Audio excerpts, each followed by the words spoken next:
No, I've been in real estate for about 15 years or so now. It's kind of like second life. I started out as a musician. I was a jazz French hornist, which is probably why I'm in a career other than jazz French hornist. Nobody really gives a shit. So, you got to go somewhere from that. Side note, I played the French horn for one year in high school. Oh, there you go. And then I went to tuba. So, all right, So what makes the horn French? Does it go wang wang? The end of the horn piece is shaped like a croissant. Yeah. So that's what makes it French. Oui. It's curved, yes. Yeah.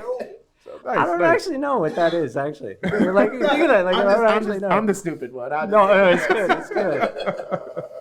Yeah, so I kind of, just had a slight. I actually answered an ad that said, "Tired of mixing margaritas," and I went, "Why, yes, I am." So, but I was bartending. I was doing some music gigs and stuff like that, and then I kind of fell into real estate. I didn't really think too much about it, but oddly enough, there's a lot of things that transition really well from from music to real estate. I didn't really think about it, but especially from jazz, it's just improvising constantly, just thinking about creativity. Everything you look at, you flip on its head, you run it backwards, forwards, you kind of just always screwing around with stuff.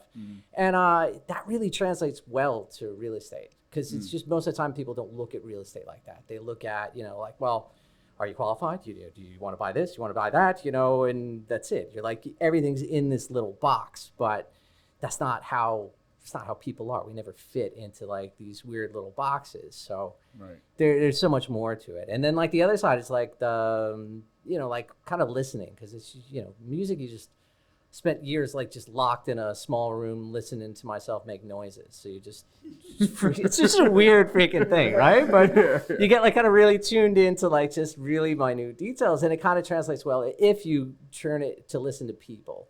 And that's where it's been really good, because people just don't listen anymore. I mean, I don't know if they ever did, but or read. Yeah. Which we learned last episode. Oh yeah.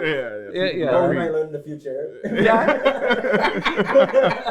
Yeah. It's a continuing trend, I think. It's listen. It's all video, nothing. Yeah, pretty much. So how long have you been doing realty now? About 15 years or so. Nice. Okay. All right. Yeah, so it's good. I kind of have a slightly different take on, usually your profession in real estate, dude, the kind of ideal thing is you start in one area and you become the mayor of that little town, and you just stay there and you just keep, networking, keep building clients.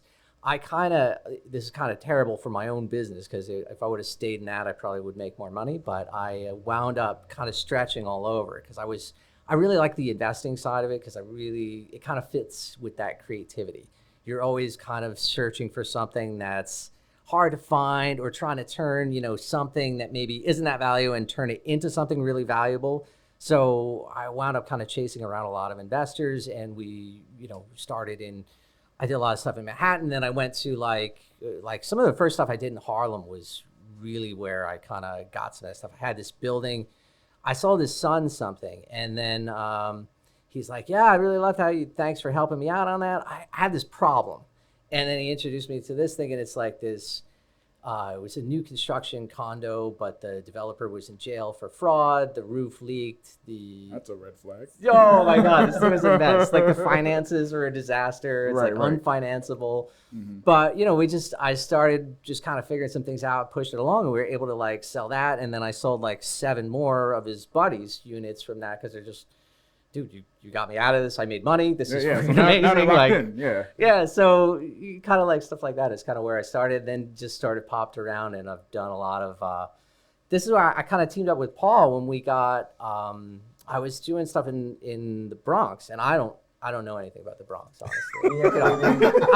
Same here. Yeah. Somehow. Where am I? Man.